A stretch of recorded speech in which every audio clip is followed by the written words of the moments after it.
Before the first kingdoms etched their borders into the soil of Faerun, before stone cities dared to rise higher than trees, the sky already had masters. As you listen, you are welcome to share in the comments the city from which these words reach you, and if this chronicle speaks to you, you are invited to subscribe and remain among those who seek old truths. Now let the record be opened. In the earliest remembered ages of Faerûn, the heavens were not a neutral space. They were a realm of motion, heat, storm, and raw creation, shaped directly by the same forces that tore continents apart and set the seas in their basins. When the world was young and still uncertain of its final form, dragons did not conquer the skies. They emerged already suited to them. Their wings, vast and powerfully muscled, were not a later adaptation but a defining trait, as fundamental as their fire or their minds. To understand why dragons ruled the skies, one must first understand that the sky itself was part of their nature.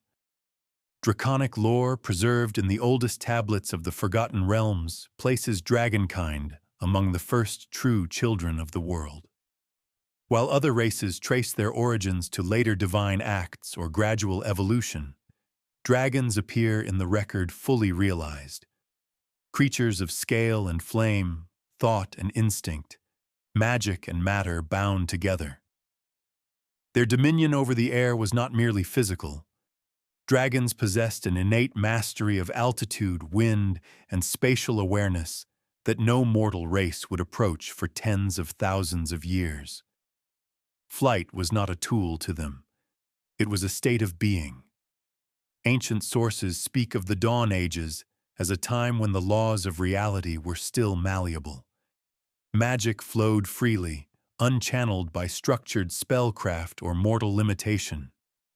Dragons thrived in this environment because they were living conduits of that power.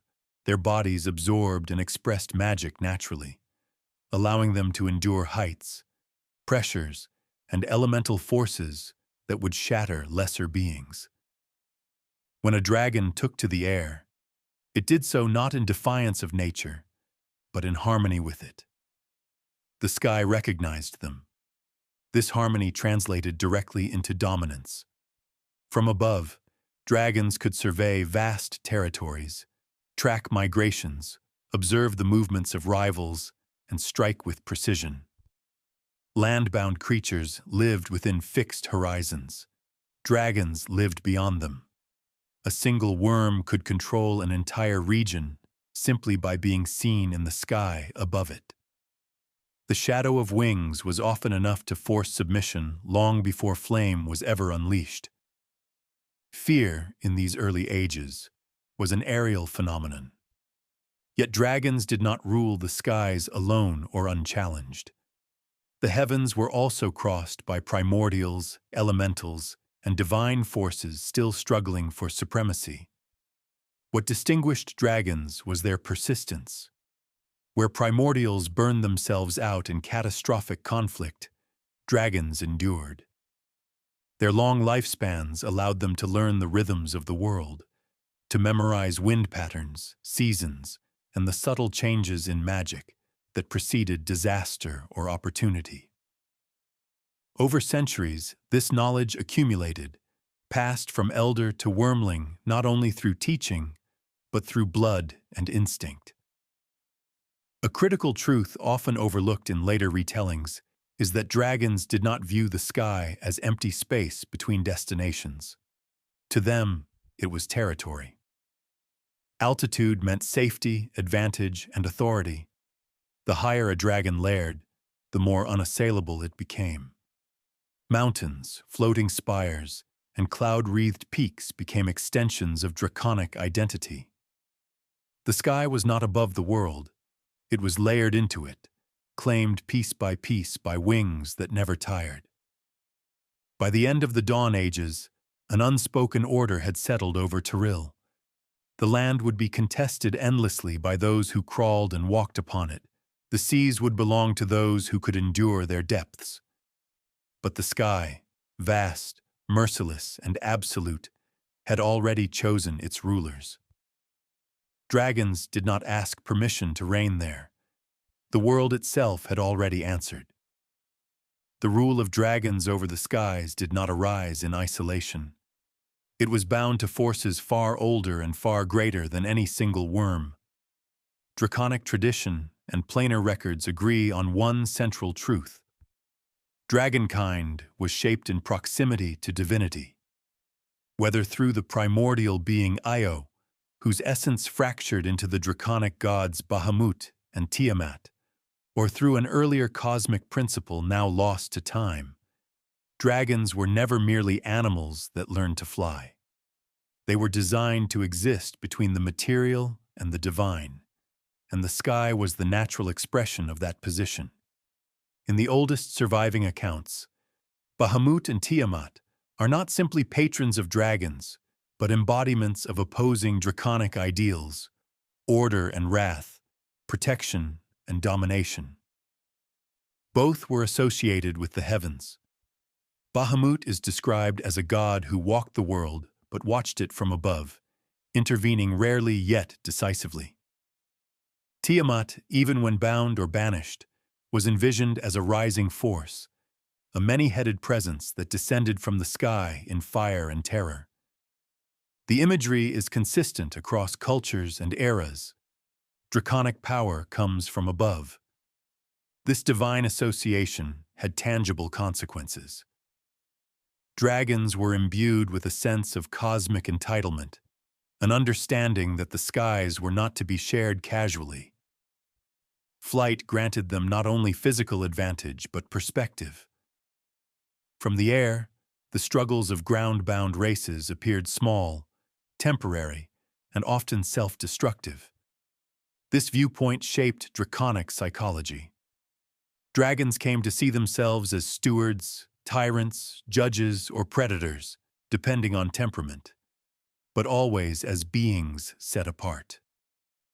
The sky reinforced that separation every time they rose beyond the reach of arrows or walls.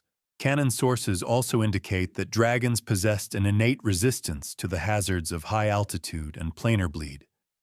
Storms empowered rather than hindered them. Thin air did not weaken them. Magical turbulence, common in the early ages, was absorbed into their bodies and hoarded like treasure. Where other beings required spells or artifacts to survive prolonged flight, dragons needed nothing. Their wings were sufficient because their nature was sufficient. As dragonkind multiplied and diversified into chromatic, metallic, and later gem lineages, this celestial affinity persisted. Though their philosophies and behaviors diverged sharply, none relinquished their claim to the sky. Even dragons that preferred subterranean lairs or forested domains still used flight as their primary means of asserting dominance. To be seen flying was to declare presence. To circle above a region was to mark it. The sky became a living boundary line drawn by wings. There is an important reframing here. Dragons did not rule the skies because no one else could reach them. They ruled because the skies amplified everything dragons already were: ancient, magical, enduring, and overwhelming. Flight transformed strength into inevitability. It turned territory into theater. By the time younger races looked upward with ambition or fear, the hierarchy had already been established. The heavens had been claimed not by conquest alone, but by nature aligned with divinity. Thus, draconic rule of the skies was never merely a matter of elevation. It was a consequence of origin. Dragons belonged above the world because they were never meant to be confined to it. When the first mortal civilizations began to rise across Faerun, they did so under a sky that was already watched. Early elves, dwarves, and the forgotten proto-races of the Dawn Ages did not look upward with curiosity. They looked upward with caution. Dragons had made the sky a place of judgment, and anything that moved beneath it existed at their discretion. This imbalance shaped history long before the first written chronicles attempted to describe it. Dragons quickly learned that altitude was more than safety. It was authority made visible. A dragon seen flying above a valley could influence events without ever landing. Entire migrations altered course at the sight of distant wings.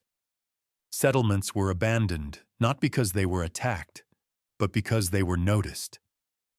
Presence alone became a weapon. This was a form of power no land-bound ruler could replicate.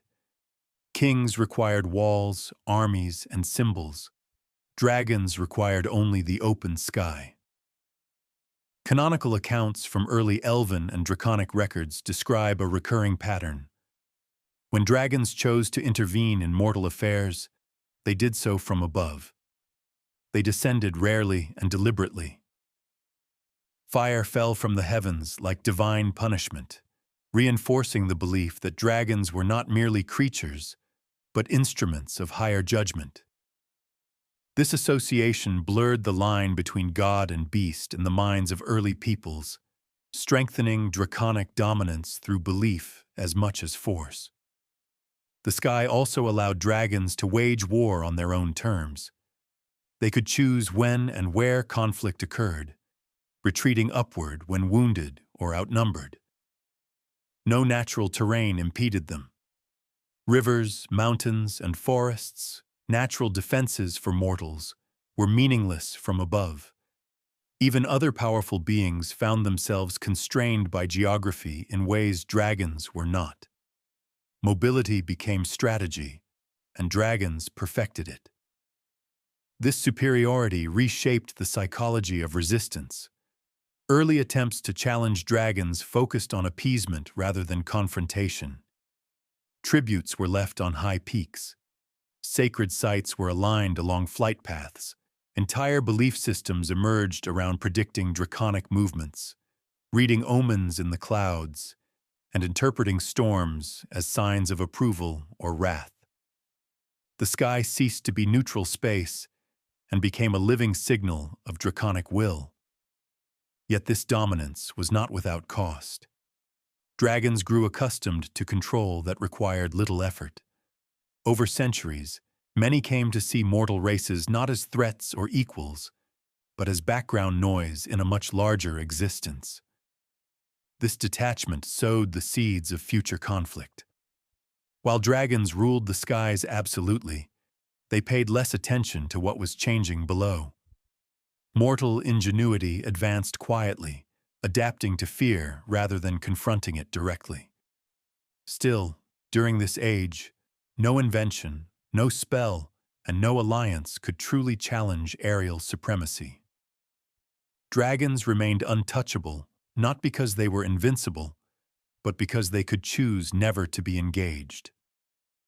The sky granted them the ultimate privilege, the power to observe without consequence and to strike without warning.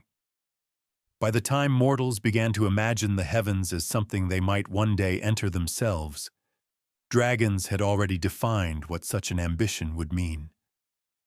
To rise into the sky was to challenge a legacy written in fire and shadow, one that had governed the world from above since its earliest days. Draconic dominance of the skies was not sustained by strength alone.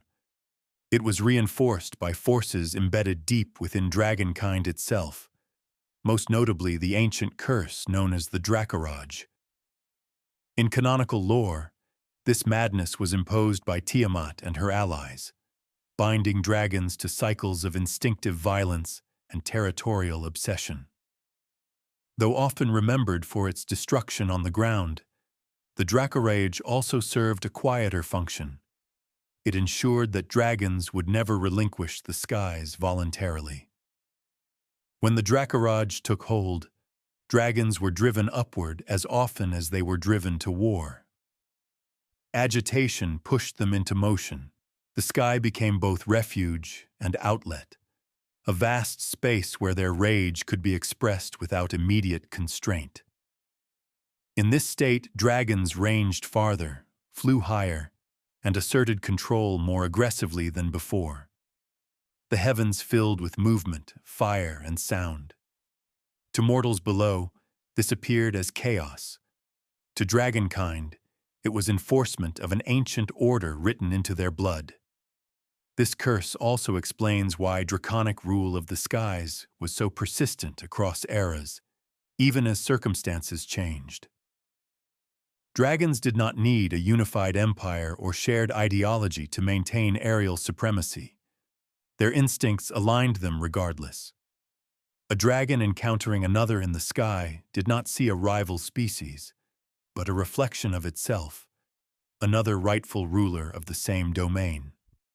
Conflict occurred, but it never questioned the premise of ownership. The sky belonged to dragons by default. There is a critical recontextualization here. The Dracarage is often treated as a flaw, a weakness imposed upon an otherwise perfect species. In practice, it functioned as a stabilizing force. It prevented stagnation. Dragons were compelled to move, to patrol, to remind the world of their presence. Even in long ages of relative peace, the skies were never truly empty. Somewhere, wings were always beating. Canonical sources also suggest that the Dracarage limited dragonkind in one important way. It discouraged cooperation on a scale that might have drawn divine correction. Dragons ruled the skies, but rarely organized them. No permanent aerial empire formed that threatened the balance imposed by Ao and the cosmic order. Their dominance remained diffuse, personal, and therefore tolerable to higher powers. The heavens stayed dangerous, but not unified. For mortals, the effects were profound. Aerial unpredictability became a fact of life. Trade routes avoided certain valleys. Architecture favored low profiles and reinforced stone.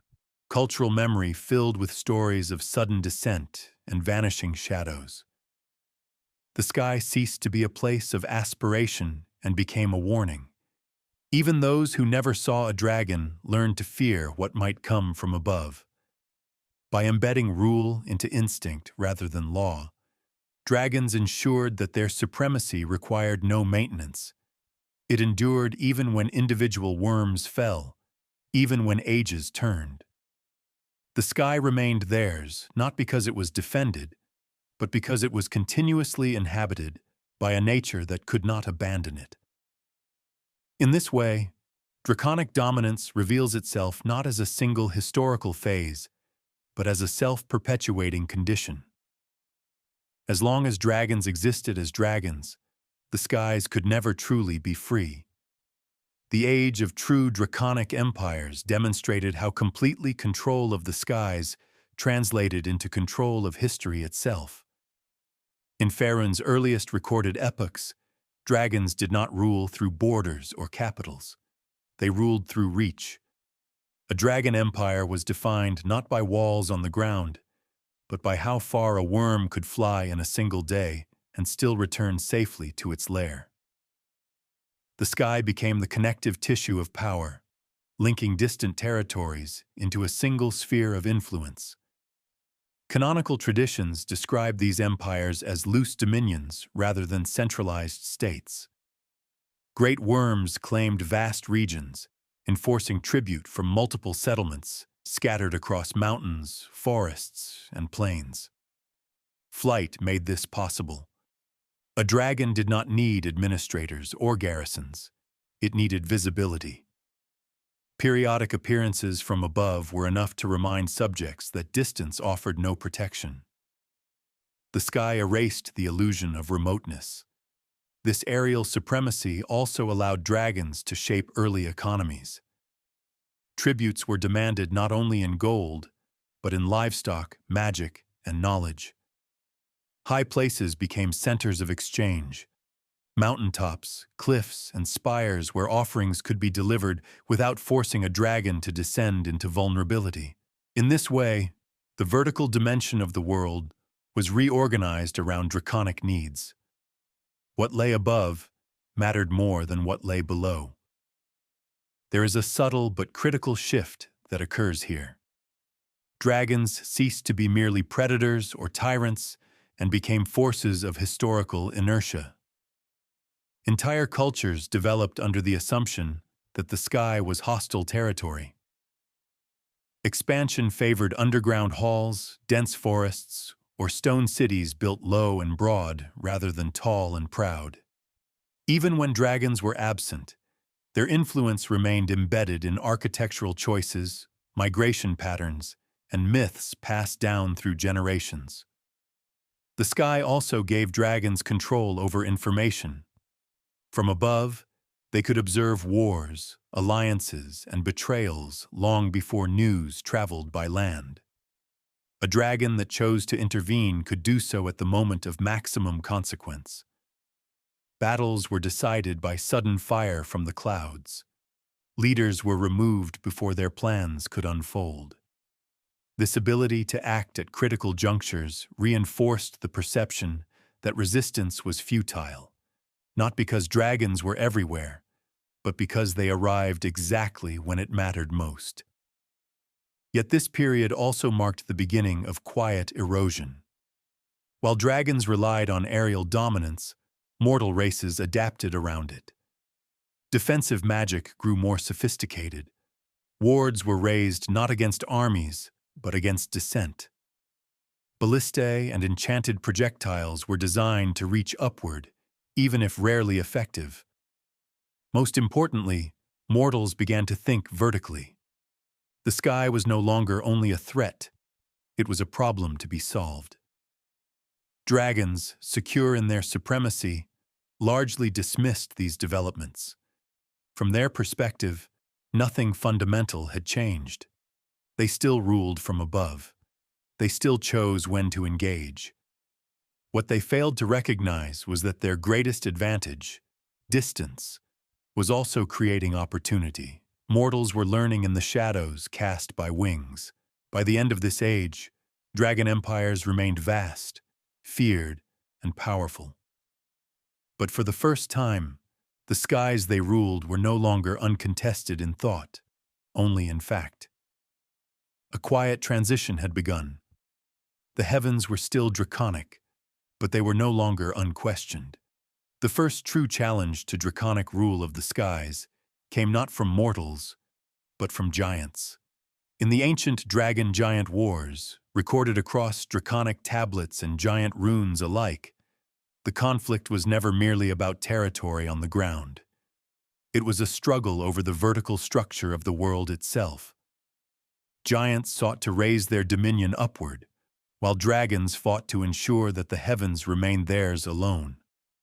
Giants possessed immense strength, ancient magic, and the favor of their own patrons, yet they were bound to the land by their nature. Even cloud giants, who built their fortresses among the peaks and drifting castles, relied on elevation rather than true flight. Dragons exploited this limitation relentlessly.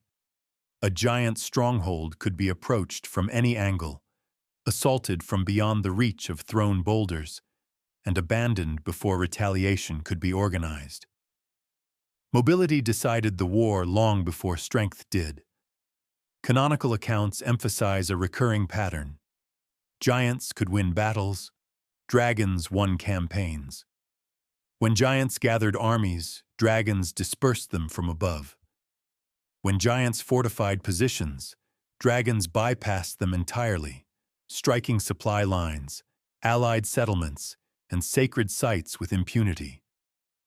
The sky allowed dragons to fight asymmetrically, choosing moments of engagement that giants could not control. This conflict reframed the skies as the decisive theater of war. It became clear that whoever commanded the air commanded the pace of history. Even when dragons suffered losses, their ability to disengage preserved their long-term advantage. A wounded dragon could vanish into the clouds and return decades later. A fallen giant was gone forever. Time itself favored wings. Yet the dragon-giant wars also revealed the first cracks in draconic supremacy. Giants began experimenting with magic designed not to counter flight directly, but to deny it.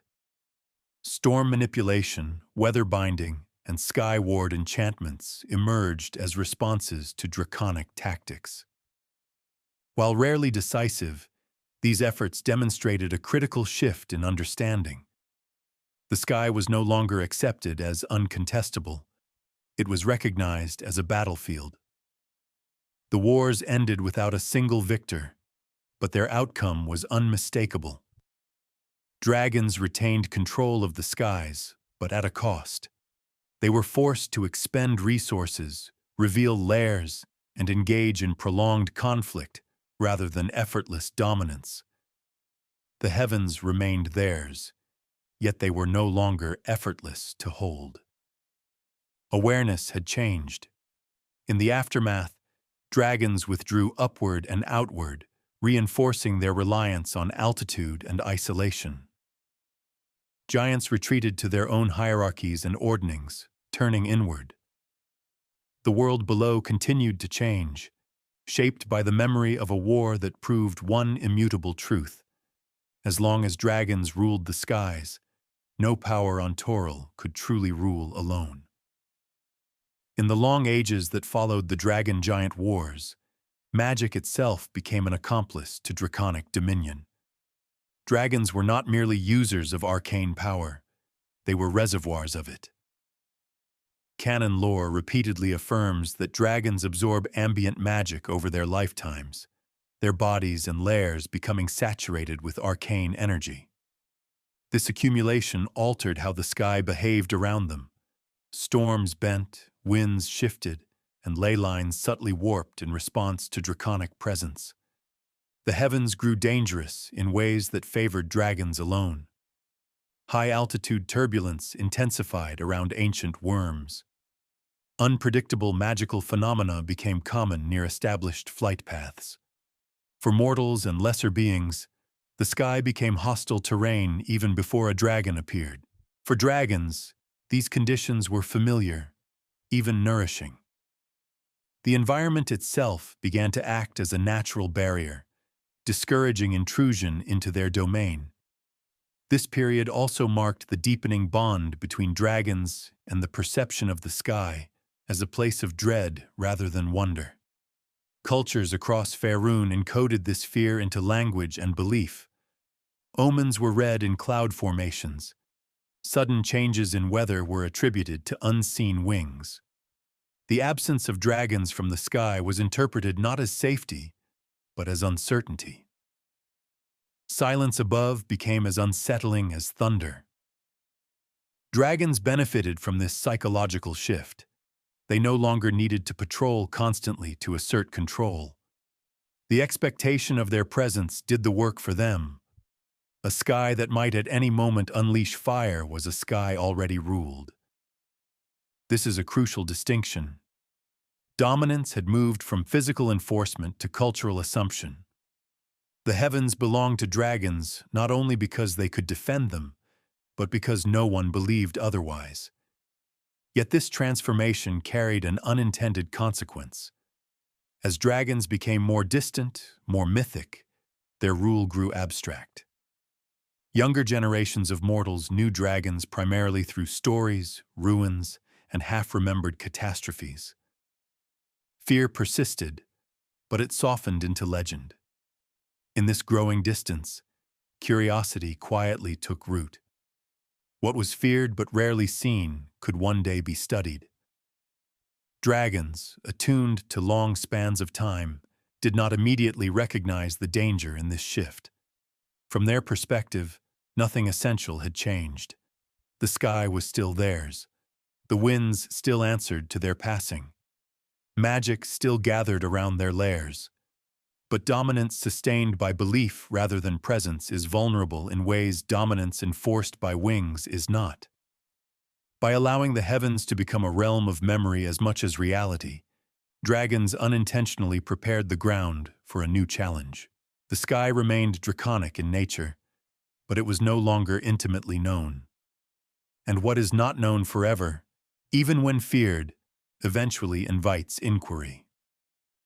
The first mortals to truly enter the sky did so not as conquerors, but as imitators. Through spells of flight, levitation, and later the creation of flying constructs and vessels, mortal races began to taste the vertical freedom dragons had always possessed. Canon records make clear, however, that these early attempts were fragile, temporary, and dependent. Magic replaced wings, but it did not replace endurance. Mortals could rise, but they could not remain. This distinction mattered. Dragons ruled the skies not because they could reach them, but because they could live there indefinitely. A wizard's flight spell ended.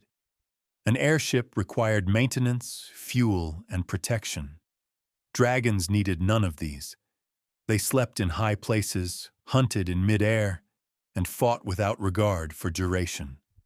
Mortals entered the sky as visitors. Dragons existed there as natives.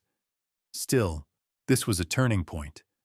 For the first time, dragons were observed from above by non-dragons.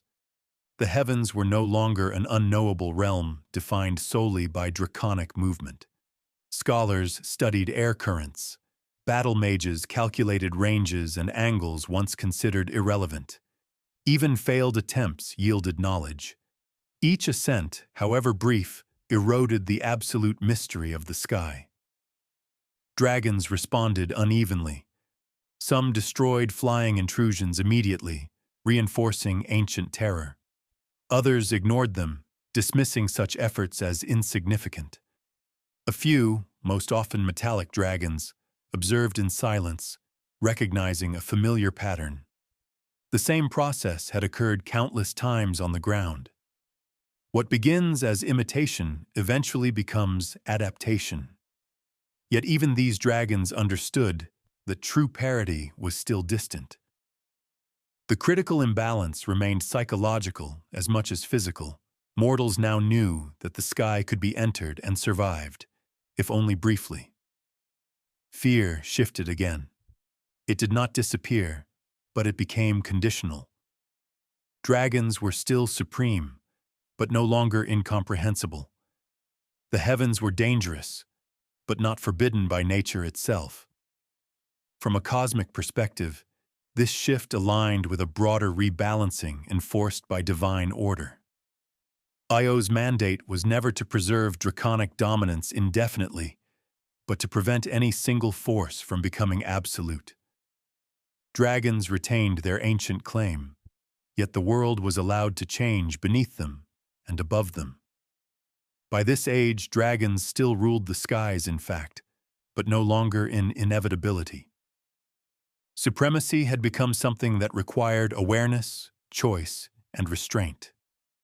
The heavens remained theirs, but the silence above was now shared with new, fleeting presences that refused to remain forever below. The waning of draconic dominance did not arrive as collapse or defeat. It came as diffusion. Dragons did not lose the skies in a single age or war. They gradually withdrew from constant presence, choosing isolation over visibility. Great worms retreated to remote peaks, hidden demiplanes, and forgotten reaches of the world, where altitude still offered safety, but no longer demanded proclamation. The sky remained theirs, but it grew quieter.